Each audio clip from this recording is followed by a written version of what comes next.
RMC chez vous toute la semaine, nos reporters Romain Houg et Alfred Orange ont posé leurs valises dans le Grand Est. Bonjour Alfred. Bonjour. Alfred, vous êtes en direct de Mulhouse ce matin. Où dans la région, eh bien, le ski de randonnée cartonne. Oui, il n'y a pas que les pistes rouges et les remontées mécaniques. Voici désormais le ski de rando. C'est une discipline qui permet de sillonner la montagne à la force de ses cuisses. Tout ça grâce à des pots de phoque accrochés sous vos skis qui servent à remonter les pentes sans glisser. Puis une fois au sommet de la montagne, ces pots, vous les enlevez pour profiter d'une descente bien méritée. Ici, c'est le Covid qui a permis l'essor de ce sport. Souvenez-vous, l'hiver dernier, à cause de l'épidémie, les remontées mécaniques étaient fermées. Alors beaucoup d'amateurs de ski alpin se sont tournés vers cette discipline où vous êtes en fait votre propre remontée mécanique. Ça plaît tellement qu'il suffit de pousser les portes d'un loueur pour s'en rendre compte.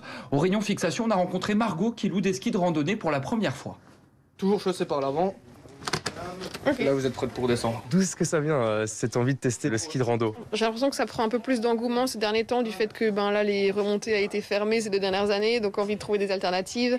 Comme il y en a qui s'y mettent autour de moi, c'est l'occasion de le faire aussi. Et le fait d'être moins sans tout le monde sur les pistes, aller explorer un peu les recoins qui sont pas forcément trop abordables en ski de piste. Dans ce magasin, il y a plus de 150 paires de skis de randonnée à disposition. C'est 4 fois plus qu'avant le Covid et cet engouement est général d'après Alain, le gérant. C'est accessible vraiment à tout le monde, techniquement et physiquement. Ça va du trailer jusqu'à la mère de famille qui faisait du fitness en salle et qui a envie de voir un petit peu autre chose et qui du sport au grand air, quoi. Lui veut prolonger cette ferveur. Il organise ce soir dans la station du Markstein la première course de ski de randonnée de son histoire. On va avoir une petite centaine de participants, on est très contents, on est très fiers de pouvoir l'organiser. La neige est là, il fait beau, donc je pense que les gens vont bien s'amuser.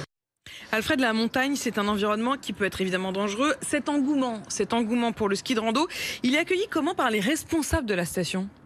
Alors l'accueil, il est plutôt froid parce que ces randonneurs à ski commencent à poser des problèmes de sécurité sur les pistes notamment. Ils s'y aventurent en fait quand ils veulent. Ils n'ont pas besoin de forfait. Ils viennent souvent en fin d'après-midi après les heures d'ouverture de station. Et ça donne des sueurs froides à Thomas Macron, le directeur de la station du Markstein. La nuit, on ne s'arrête pas de travailler, il y a les engins de damage qui entrent en jeu sur les domaines skiables et ça peut être très très très dangereux pour les skieurs de rando. Une mauvaise manœuvre, on recule sans faire attention, on pense qu'on est seul sur le domaine et voilà, l'accident peut arriver très vite. C'est des engins qui sont quand même très grands avec beaucoup d'angles morts, donc voilà, on préfère être seul et se savoir seul. Et donc on a mis des panneaux rouges expliquant bien qu'il peut y avoir en dehors des horaires d'ouverture de la présence d'engins de damage sur les pistes. Malheureusement, souvent la signalisation est ignorée, quoi. Voilà, il demande à ce que ces nouveaux adeptes soient formés par des moniteurs professionnels qui les responsabilisent parce que les pratiquants de ski de randonnée sont chaque année plus nombreux. La France compte aujourd'hui 200 000 adeptes. C'est 2 fois plus qu'il y a 20 ans. Vous avez testé, Alfred ? Alors jamais, et même pas hier, parce qu'il faut le dire, il faut quand même une bonne condition physique pour remonter les pistes de ski à la force de ses cuisses. Moi, je suis pas en condition, j'avoue. Vous y retournerez, ça vous aura peut-être donné le goût. Merci Alfred. Alfred Orange beaucoup. Qui était donc en direct de Mulhouse avec Romain Houg toute cette semaine. Rendez-vous lundi, même heure, pour une nouvelle semaine de reportage. Et on sera en Corrèze.